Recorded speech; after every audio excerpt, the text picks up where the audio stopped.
All right, today we're looking at perfect square trinomials. Before we do that, we're going to review a little bit of domain and range. So if you remember, domain talks about our x values, and range talks about our y values. So if I look over at domain, I'm looking at all of my possible x values. So my lowest x value, and again with domain and range, I'm going to focus on my low and high. My lowest x value is right here, and my highest value is all the way over here. So my domain and range is my domain is everything in between those two values. So if I look at the numbers for that, my lowest x value is -4, and my highest x value is a +8. So that's x is everything in between. If I think about my numbers being the same, so -4 is less than 8, so I keep my signs. I have closed dots on both of those, so I'm going to keep that as equal to as well. And that's my domain. So domain, again, is just talking about low to high. So my domain is from -4, including that, so equal to, x is in between, and then we've got 8 as my highest point. So with range, we're going to do the same thing, but with all of our y values. Now, a lot of times we'll get this bottom one and then want to use that other endpoint. But is that my highest y value? Nope. My highest y value is all the way up here. So all my possible y values are all in between here because I've got to include the top part of that graph. So then I'm going to look at what my lowest y value is, -8, and my highest y value is 8. I've got my y's in between. -8 is less than, and it's touching it, so it's equal. And then 8 is my greatest part of that, and it's, even though I can put a dot right there and it's still on my graph, so it's still equal to. So then my range becomes -8, less than or equal to my y values, which are less than or equal to 8, because my y values are between -8 and 8, with 8 being the highest. Okay, so we're looking on perfect square trinomials, so we're going to talk about what those are, but to kind of go through it, we're going to go through and talk about how it is just to normally factor first. So we're still going to look for our GCF first, but since I got that 1 out front, there's no GCF, or it's just a 1, so I'm not going to put anything out front. It's kind of a ninja number. Our product comes from multiplying a and c, so x squared times 4 gives us the 4x squared.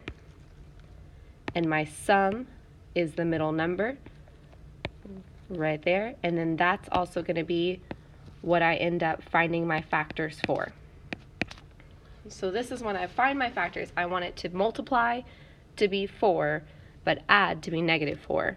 When I use my calculator and I use the y equals -4 divided by x, I find that my two factors end up being -2x times -2x, because those add to be -4x. So that's why I've got those two -2x's inside the box.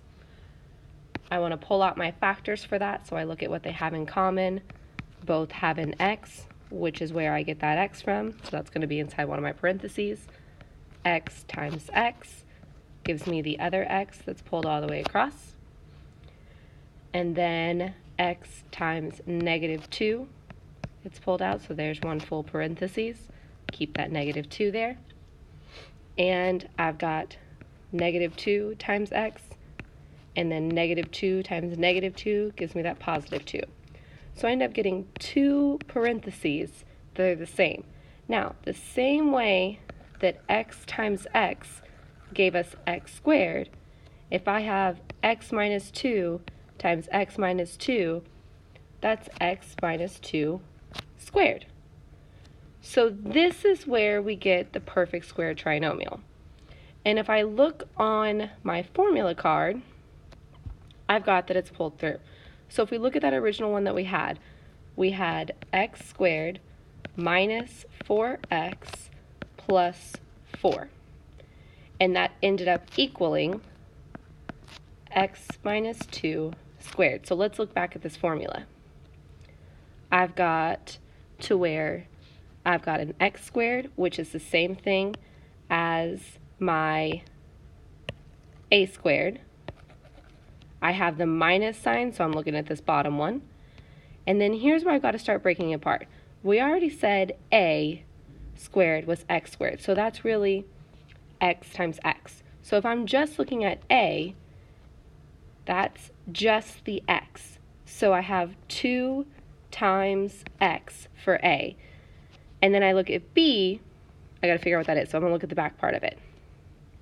b, 4 squared, I'm going to pull this out, x squared. So it's those two things for it. So that's really x times x, which gives us the 2x, because that's my a value.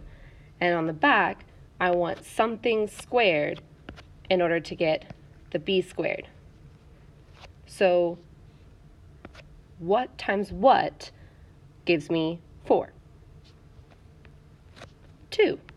2 squared is 4. And then I have that there. 2 times x times 2. So 2 times 2 gives me the 4. And then I've got the x. That pulls that through to get through it. So then I'm going to do a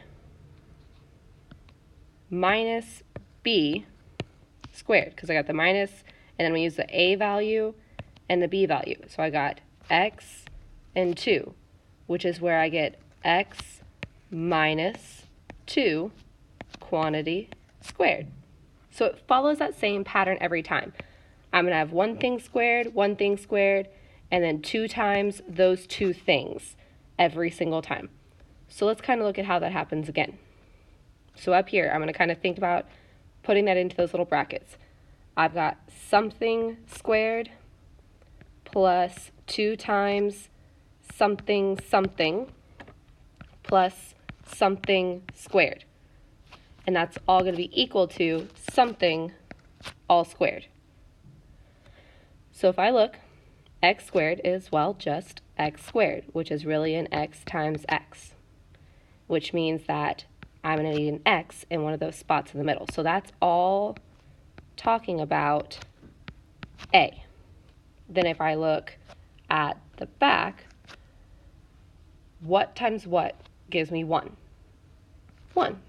1 times 1 gives me 1. So I put that 1 in the middle. And I check here just to make sure in the middle that it works. 2 times x times 1 gives me 2x. So then I bring x, it's got a plus sign there, and then I've got a 1 at the back. 1. There's my answer. Now if that seems confusing, you can always follow your GPS. So I can still take and use normal factoring. So I can still say, okay, I don't have a greatest common factor, so it's none, or really it's 1. My product is going to be x squared times 1, which is just 1x squared. My sum is 2x, so I want things that add up to it, so that have to be 1x times 1x, which if I do 1x plus 1x gives me the 2x. So I have positive 1x, positive 1x. Pull out my factors. They both have an x in common. X squared times x squared gives me the next x. And then here would be 1 times x, have a times 1 there. 1 times x is 1, 1, there it is. So I have x plus 1 times x plus 1, which is 2 of the same thing. So we can say that it's that squared.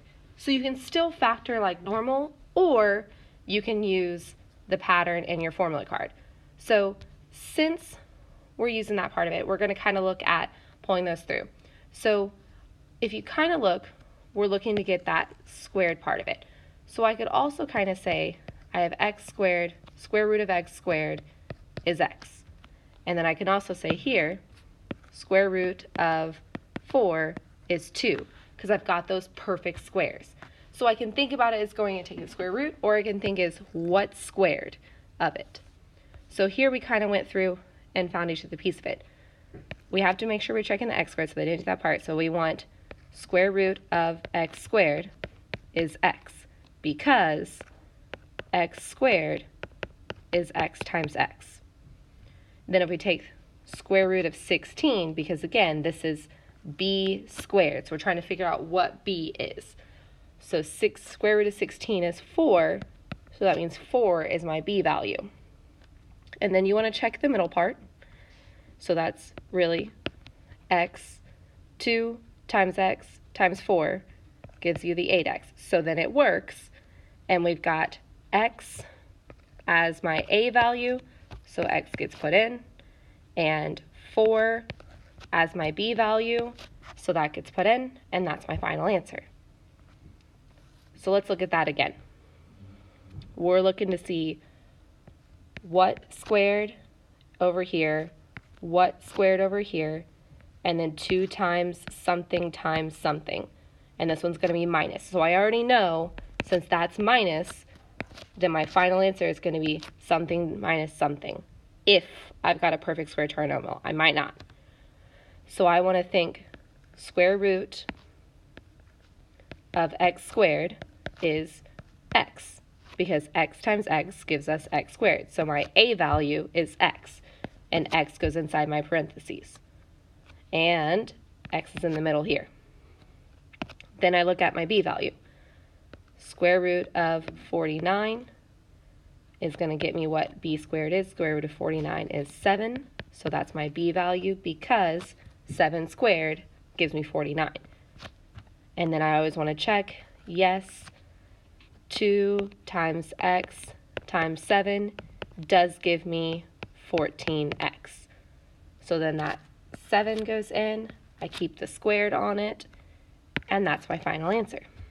So we're using the perfect squares to use the perfect square trinomial, but I've got to have both of those be perfect squares.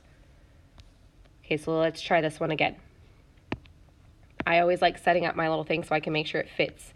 Something squared plus, that means I know that there's going to be a plus inside there. And then I've got 2 times something plus something squared. So I'm trying to make sure I know what those numbers are. So we go with the first part. Square root of x squared gives me x.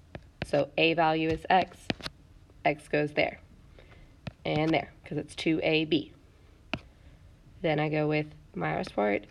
Square root of 64 is 8.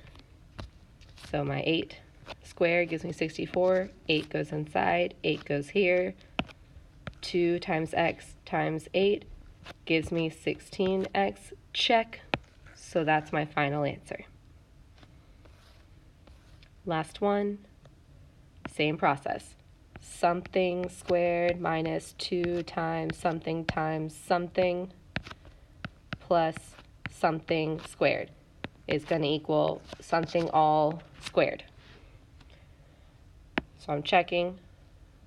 Square root of x squared is equal to x. So x goes there, there, and there.